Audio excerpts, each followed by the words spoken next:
Hello there, good morning to you. Welcome to Kakaaki Social on AIT. I'm Onoshiorena, Obozeghie. So today we're dwelling on highlights from the president's speech yesterday as the country marked 64th independence. So just in case you missed it, let's have some outlines from that. He talked about economic reforms and he says that he acknowledges the hard times that we have right now in Nigeria and is working to see that the cost of living is reduced drastically. And he says there is light at the end of the tunnel, which he believes that we are seeing already. Then he talks about security achievements. He says that since he assumed office in 2023, May of that year, that 300 Boko Haram and bandits commanders have been eliminated. We will dwell on this one on our second stories because it stood out for netizens. Then return of displaced persons. He said that thousands of our people have been able to return home. Then foreign investment, he talked about how Nigeria has attracted over $30 billion in foreign direct investment within the past year.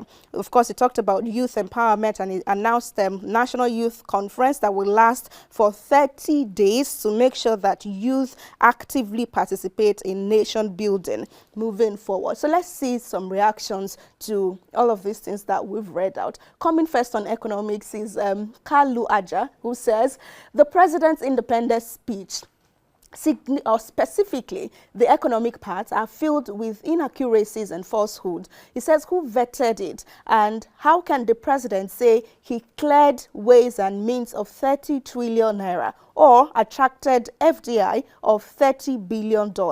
These are not simple errors. These are gross lies and falsehoods. And it's pretty straightforward to fact check these. He says that the media and strategy team of the president must realize that when President Tinubu speaks, it is a record, and his audience is also outside of Nigeria. This audience includes investors and multinational agencies. How does a Bloomberg trader trust a nation whose president says FDI again?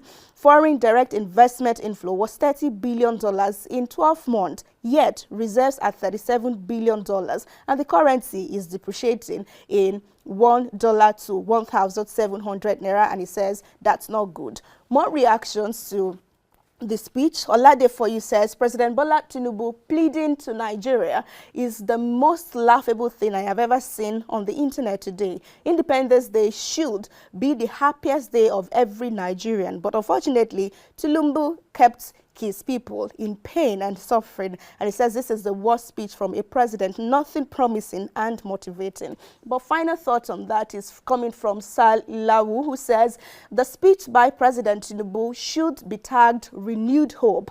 The president keeps reassuring Nigeria of better days. May it come quicker than expected. May President Tinubu succeed. May Nigeria succeed. Happy Independence Day, Nigeria. Absolutely. Thank you so much. Now, I mentioned that the economic part will be, or the security part will be our focus because that's what was interesting for netizens. So in that speech, President Tinubu also announced the victory over Boko Haram and bandits. And then he was claiming that over 300 of their commanders have been killed by Nigeria security operatives since he assumed office in May 2023. So this formed part of the independence speech and seemingly the interesting area for netizens. So let's hear Mr. President before we come back for your thoughts.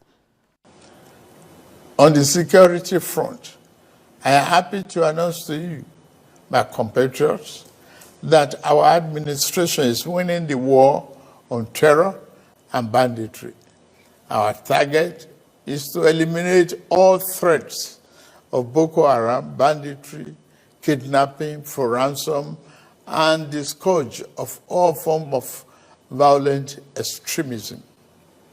Within 1 year, our government has eliminated many Boko Haram and bandit commanders faster than ever.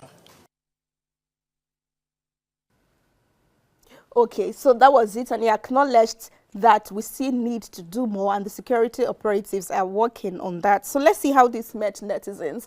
On Instagram is Ruby Dennis, who says, audio victory. The economy is downward. Things now cost over 400 to 500 He said, go out to the streets and ask everyday Nigerians, stop living in a bubble. You can even check social media to hear what people think. In another reaction, on Instagram too, Kashi says, I think the people giving this man feedback are the problem. They just kept lying to him anyhow. This is why it's important that we have a younger president who can go around and inspect himself. Sometimes they lie, give T-Pain anyhow, whatever T-Pain means though. And then for Victoria Blog, it says, if he talk, unago abuse him. If he didn't, unago do the same. My point is, go and contest for election now. And yes, more thoughts and reactions to that. We had one who was saying that, we had Suji Bello. It was in this tenure that people started doing giveaway. Bandits, really, not people. Bandits started doing giveaway on the space of social media. And this is contradictory. But we leave it at that to say that